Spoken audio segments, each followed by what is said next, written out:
जय श्री राम, जय बाबा साहब। मैं विक्रम कुमार बागड़े, राष्ट्र धर्म समाज का एक छोटा सा सेवक।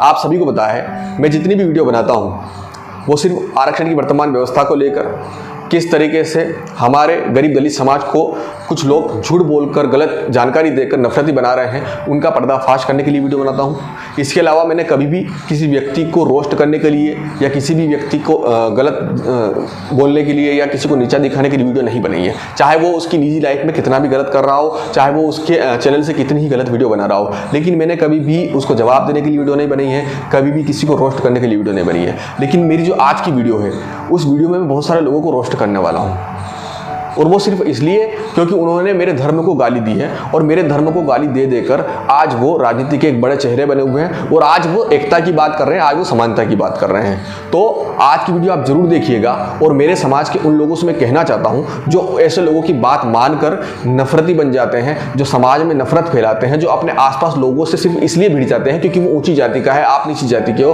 और कहीं ना कहीं ये नफरत आज इतनी बढ़ रही है कि देश में हमें ये हर जगह कहीं ना कहीं ऐसी घटनाएं देखने को मिल रही है।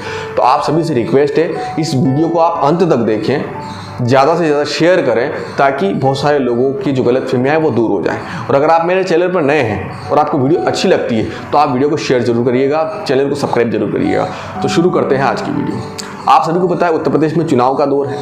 हर एक बड़ा नेता वहाँ पर अपनी तरफ से किस तरीके से वहाँ के वोट बैंक को बढ़ाया जाए, इसमें लगा हुआ है। मायावती जी भी उसमें लगी हुई है। अब मायावती जी का ये सोचना है कि वो एक बहुत बड़ी दलित नेता है, तो वहाँ का जो दलित वर्ग है 100 नहीं तो 50% उनके साथ रहेगा।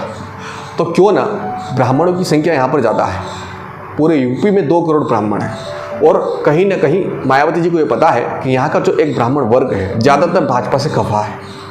और वो खफा इसलिए है क्योंकि वर्तमान आरक्षण व्यवस्था से दुखी है, एट्रोसिटी एक्ट से दुखी है। तो इस वर्ग को अपनी ओर खींचा जाए, इसलिए वो वहाँ पर ब्राह्मण सम्मेलन कर रही है। कौन ब्राह्मण सम्मेलन कर रही है? वो मायावती जी, जो कभी ये कहा करती थी कि तिलक, तराजू और तलवार, इनको जूते मारो चार। और आज वही मायावती जी हाथ में त्रिशूल लेकर जगह जगह पर ब्राह्मण सम्मेलन कर रही है। ये सिर्फ क्यों? सिर्फ राजनीतिक स्वार्थ। उनको ऐसा लगता है कि ये करके हम सत्ता में आ सकते हैं, या हमारे कैंडिडेट ज़्यादा हो सकते हैं, जिससे कि हमें एक मिलीजुली सरकार बनाने का अवसर मिल जाए। ये मायावती जी की सोच है। मायावती जी की तरह चंद्रशेखर रावण भी आए थे, बहुत नाम है, बहुत बड़ा नाम है। भीम आर्मी लेकर आए थे, जगह जगह जाकर नफरत फैलाई थी, बहुत सारे नफरती बयान दिए थे, बहुत सारे नफरती भाषण दिए थे मायावती जी की तरह। और फिर आज क्या कर रहे हैं? वो आज समाजवादी पार्टी बना ली, और वो भी अब एकता की बात कर रहे हैं। वो भी अब ब्राह्मणों से कह रहे हैं कि हम ब्राह्मण से खफा नहीं है, ब्राह्मणवाद से खफा है, और तरह तरह के भाषण वो दे रहे हैं। अब मेरा सवाल ये है, जब आपको यही करना था तो आपने शुरुआत में समाज को नफरत क्यों सिखाई? आप समाज को उस समय भी एकता की बात सिखाते, उस समय भी आप समानता की बात सिखाते। आप कहते कि हमें बदलाव के लिए काम करना है, बदले की भावना के लिए काम नहीं करना है। आपने शुरुआत में बदले की राजनीति करी, और अब आप आ गए हैं राजनीति में, आपका एक नाम बन गया, आपका एक चेहरा बन गया, तो आप बदलाव की बात कर रहे हैं। और सबसे बड़ा मूर्ख वो समाज है, मेरा समाज, जो ऐसे लोगों की बात मानता है। जिन लोगों ने अपने पूर्वजों के दिए हुए संस्कारों को संभाल के नहीं रखा, वो तुम्हें क्या संस्कारी बनाएंगे? अपने दिल पर हाथ रख के बोलो, कभी तुम्हारे माता पिता, कभी तुम्हारे परदादा, कभी तुम्हारे पूर्वजों ने क्या धर्म को गाली दी थी?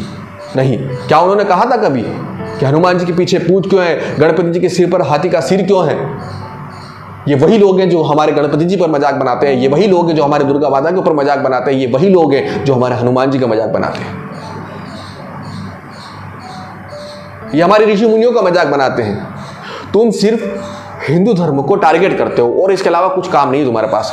सूरज कुमार बौद्ध कल गणपति चतुर्थी के दिन ट्वीट करता है कि हाथी तो बेजुबान जानवर था, उसकी गर्दन काट के गणेश जी को लगाने की क्या जरूरत थी? अगर हाथी की जगह शेर का बोलते तो समझ में भी आती। अबे तेरी इतनी सोच नहीं है कि तू हमारे सनातन धर्म को समझ सके। तू जहां तक देख सकता है वहीं तक सोच सकता है, और वहीं तक समझ सकता है, और उसी के ऊपर बोल सकता है। कभी उसके आगे जा, उसके आगे जाकर देख। प्रोफेसर जाकिर नायक की किताबें पढ़कर भी तू हमारे धर्म को नहीं समझ सकता। तुझे धर्म को समझना होगा तो ऋषि मुनियों के पास जाकर बैठना होगा। तुझे धर्म को समझना होगा तो हमारे धर्म ग्रंथ जो हैं, हमारी सारी पुराणे हैं जो वो पढ़ना पड़ेगी, हमारे वेद पढ़ना पड़ेंगे।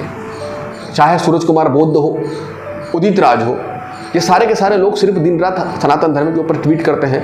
इनके पास खुद का कुछ भी नहीं है, ये सिर्फ आते हैं सनातन धर्म के जो भी त्यौहार आते हैं, पर्व आते हैं, उनके ऊपर आते हैं, ये ट्वीट करते हैं। क्यों ट्वीट करते हैं? सिर्फ इसलिए ट्वीट करते हैं क्योंकि इनको पता है इस देश में सनातन धर्म को मानने वाले जो लोग ज्यादा हैं। ये एक उगता हुआ सूरज है जहां पर हर कोई व्यक्ति सनातन धर्म के बारे में जय जयकार कर रहा है। आप चले जाइए वहां पर बुराई करना स्टार्ट कर दीजिए, तो लोगों का अट्रैक्शन हमारी तरफ होगा। लोगों का अट्रैक्शन अपनी ओर किस तरीके से आए, इसलिए ये सिर्फ सनातन धर्म के ऊपर ट्वीट कर रहे हैं। इसके अलावा अगर इनसे मैं ज्ञान के ऊपर, विज्ञान के ऊपर बात करने की कह दूं तो ये मेरे सामने 10 मिनट भी नहीं टिक सकते। क्योंकि इनको पता है सनातन धर्म एक ऐसा धर्म है जिसको इस देश में 80 करोड़ लोग मानते हैं, और वो जब मानते हैं, अब उनको गाली देना हम शुरू कर दें तो 80 करोड़ का अट्रैक्शन हमारी तरफ आएगा। तो ये अट्रैक्शन पाने के लिए है, इसके अलावा और कुछ भी नहीं। और फिर जब ये एक राजनीतिक चेहरा बन जाएंगे बड़ा, तब ये भी जाके एकता की बात करेंगे, समानता की बात करेंगे। फिर ये कहेंगे नहीं नहीं, हमें तो ब्राह्मणों से दिक्कत नहीं, हमें तो ब्राह्मणवाद से दिक्कत है, हमें तो नफरती जो सोच इस देश में है हमें उससे दिक्कत है।